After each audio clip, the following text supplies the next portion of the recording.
dona no es pot no moure del llit. La nena, molt obedient, de seguida toca el dos, però es distreu collint espigues, violetes i roselles per fer un bon ram de flors. Tot de cop topa amb el llop, que li diu amb veu de tro: Cap on vas? Oh, Caputxeta! Porta a l'àvia un pot de mel i un tros de pastís ben bo. L'animal, que és molt astut, ben aviat l'ha entabanat. Li proposa fer una cursa, ella per el camí més curt i ell per el caminet més llarg. Prou corre la Caputxeta, però el llop li ha mentit. Per això ella arriba abans i en un tancalluri d'ulls la pobra àvia sap sortir.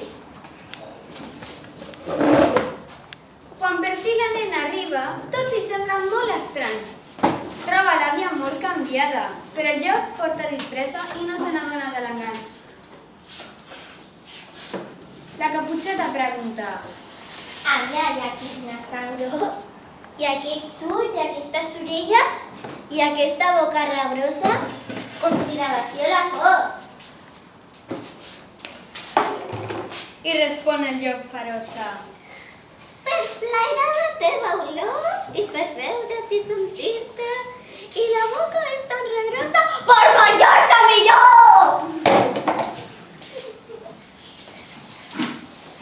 Tot saltant damunt la nena, d'un sol mos ja la té a dins, però tant de rebombori ha alertat un llenyataire, que ho ha vist per entre els pins.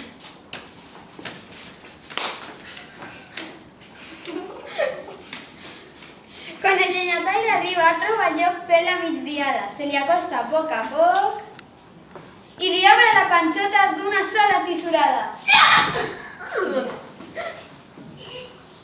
Que contentes totes dues de tornar a veure el cel. Ho celebren abraçant-se amb un bon tall de pastís i una llesca de pa amb mel. Fifi!